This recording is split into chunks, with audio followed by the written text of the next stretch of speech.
Hi, this is Lisa and welcome to my channel. Today we're going to finish off the dressage saddle. You can find the pattern linked below, and thank you very much for supporting my channel. And while you're at it, please like and subscribe. For the panel, cut 2 of each of the 3 pieces out of craft foam. Again, you could use a thick leather if you'd want. Here I have my right and left sides cut out. So what I'm going to take is this larger piece and glue that on top, keeping the right and left side going at all times. Then take the small piece and glue that on the back. Oops, got that mixed up, but hey, there.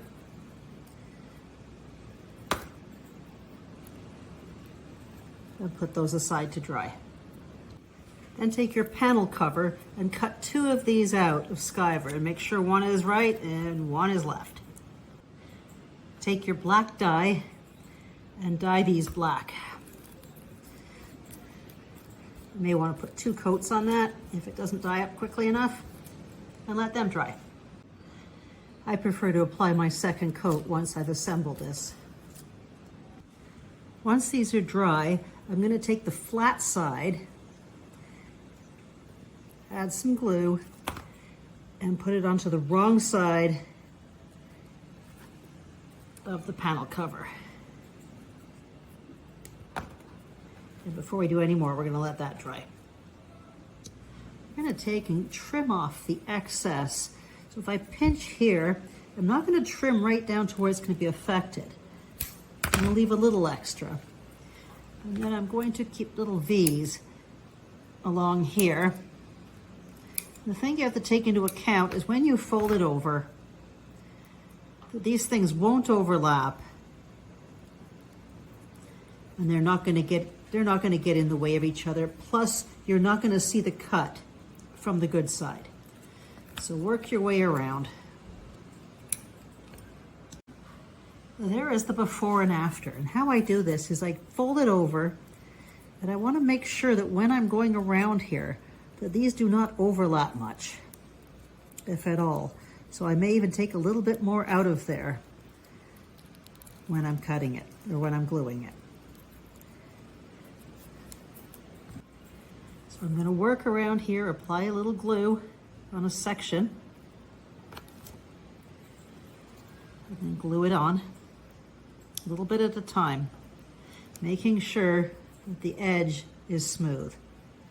If I need to trim more as I go, I will. Here I'm just working a little bit up at a time. If they do overlap, you can pinch them together and cut them with scissors once they're dry.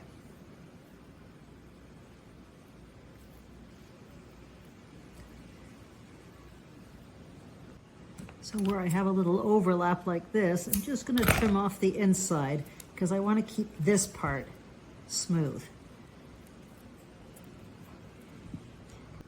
Now I leave the back section at last. Now this back section is somewhat visible from all sides, so you're really going to want to trim out and work that in so that from the side and the back underneath it looks smooth.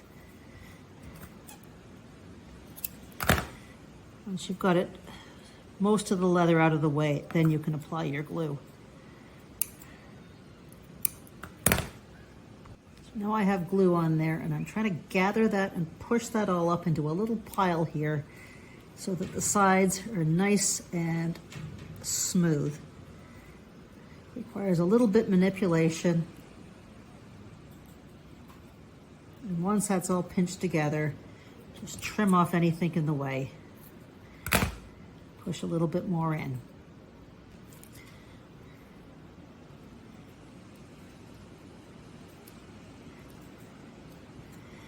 And take your time with this piece because it really does make or break the look.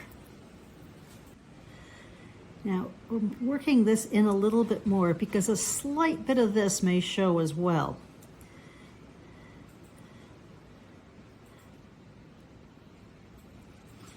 you see, when you put it on the saddle,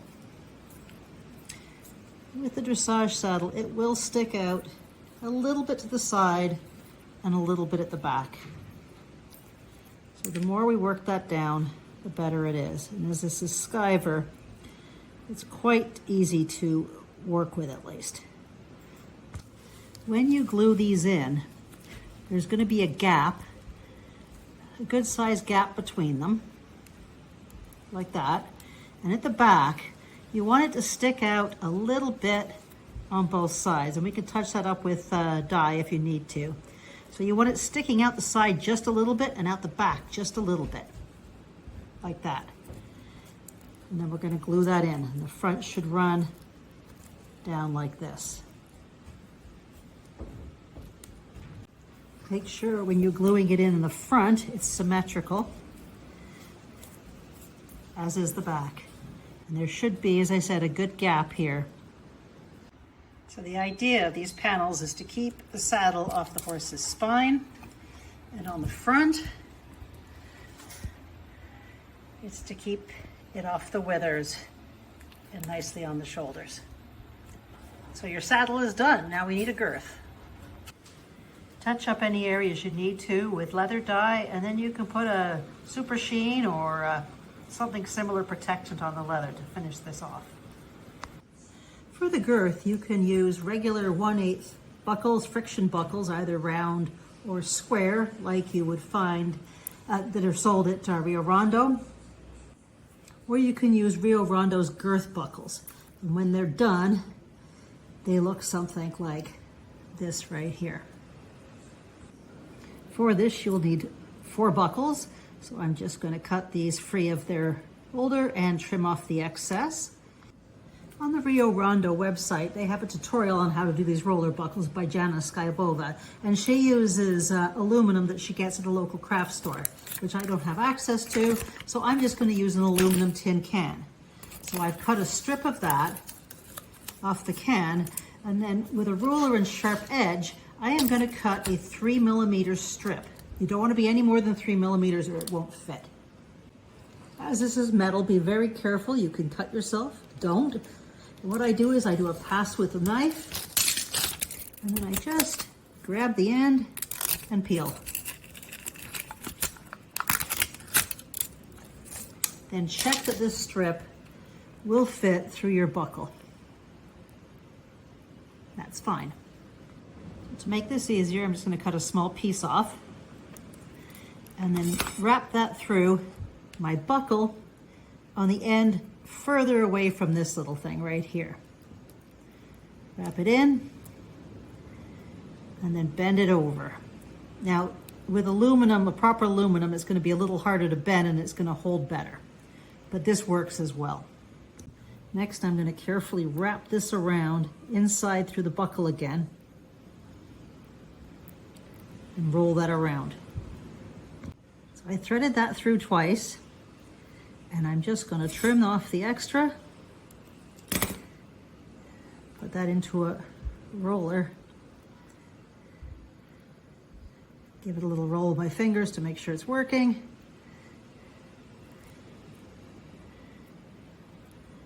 I just want to make that more of a roller just by gently manipulating it. And there you go, there's your roller.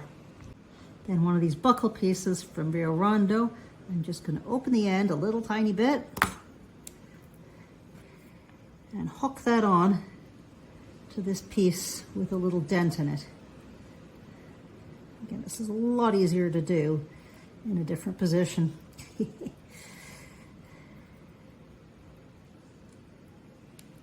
Once you have that hooked into the centerpiece, gently squeeze it closed with your pliers. Once that's squeezed closed, I like to give it a little bend around the buckle and cut off the end. And there you go, a buckle ready, and you need 4 of those. I have chosen to do a fancy shaped girth. You can do a straight girth if you want, and this can be modified by extending or making it tighter right here to fit your model. It should come just below the saddle when it goes under the horse so that it does up right here. So we're going to cut 4 pieces of 1/8 inch or 3 mil leather. It's around 1 1/4 inch. Again, we'll trim this after, but we need 4 pieces. I gotta say again, this leather is so amazing. I don't have to do any real prep work with it. It's already pre-skived. The only thing I need is to use gum in areas that I need it. Fantastic stuff. And for each of these, thread a piece of leather lace onto the bottom, fold it in half, and glue that together. Do that to all 4. Then I'm going to take a 1/8 inch D-ring and do the same as I just did with a buckle. Put a piece of leather in, glue it, and we're going to let those all dry. For my main girth, I'm going to use the same leather I used for the saddle. For the underlining, I'm going to use a suede. And for this top little piece, I'm going to use this shiny stuff again, my patent leather. So we're going to cut those 3 pieces out. Before you cut it out, however, you should check that the girth finishes just below the saddle when you check it on both sides. If not, modify the length. On the main piece and this little top, there is slits. So what we're going to do is put this on here, and then you can mark it with a pin, or you can just go right through the pattern. You're going to cut these 5 slits. They only have to be big enough to get a piece of your leather through. For me, I always find it easier to use the pins just to make sure I have it right. And I'm going to use the 2.5 millimeter lace, the thinnest stuff, for here. Yeah, the other one we've already done for the D-rings. So once we have that, then we are going to take a sharp knife and carefully, without cutting ourselves, make slits, and then check that they're big enough with your T-pin. Once all these holes are big enough, I'm going to take the thin piece of leather, just like I did for the girth billet, and push it in here from the top down. Once you have it through on one side, I'm just going to cut this smaller, and I'm going to stuff, and that's too long really, I'm going to stuff this through the other side, and I'm going to do this here and here. Now these are going to hold the 2 billets from the girth once the girth is buckled up. So make sure you leave enough room. Trim off any at the back that's extra, and glue those down underneath. Again, just make sure you have enough room for 2 pieces to go through there. For this little piece here, we're going to take our D-ring, and I'm going to put a point on that and push the D-ring through that hole. Once it's pushed through, I'm going to trim off any excess on the back and glue that down. Now I've cut 4 pieces just over 1/2 inch, and using a pair of pliers about the same thickness as my leather, I'm going to make some little keepers, just add some glue and wrap that around.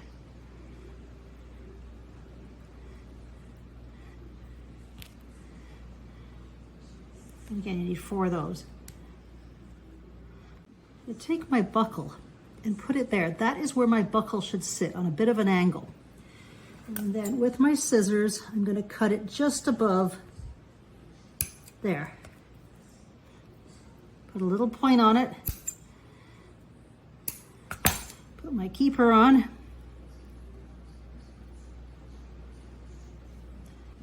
And I'm going to check the other one.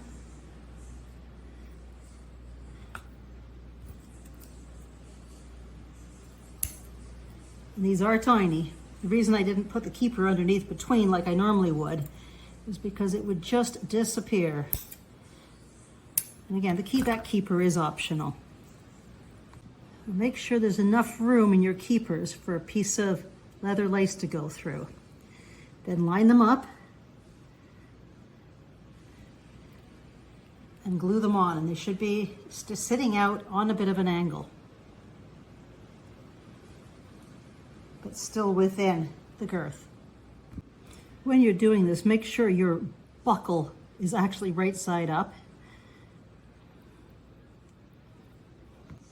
And I'm going to take this middle decorative piece and apply glue on the back. And the front is the part that doesn't stick out as much. I'm going to center that and put that on.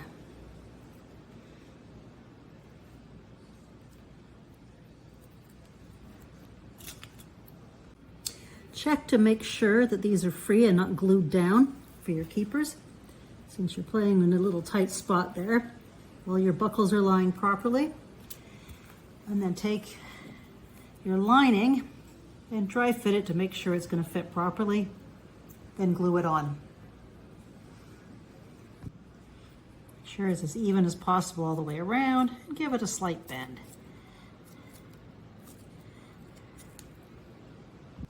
Now on the billets, you're going to need some holes. And they should be around this area between here and here. And you can use a 2 or 3 mil called mechanical pencil, or I just use these pins. So what you need is a surface you can go through. I'm using a leather carving piece, and I'm going to put it against the edge here and make sure you're in the center and then push right the way through. Nice and clean, push down. You should have a nice hole there. Do 3 or 4, probably 3 would be enough with this. And as it's supposed to buckle here, you don't need anything higher up. I find the T-pin is the ideal tool for this. I've used the pencils and I tend to break them, whereas these T-pins are inexpensive and you can just throw one away. But make sure it's a one thing. You push it all the way through, not going 3 or 4 times. And make them even on both. So that when you line them up, they're the same on both. And one of the things with expensive dressage saddles is they often put decorations on the back. They can put diamond studs around the edge, whatever, and often 2 at the bottom. So I went through my tack making box and get 2 little Western conchos, and I'm going to put one here and one there. Once I determine where I want the girth to be for my model, I tend to work that hole more with a T-pin to get it fixed. And you probably will not need to trim your leather billets, just put a little point on the end, because as you can see, they almost go all the way around the model. Now I'm going to put this on the model now. Now I tried a doll on this, and I tried both the dolls on there to make sure it worked, and I then trimmed this piece at the back. Now all we need is a saddle pad, but there is your saddle.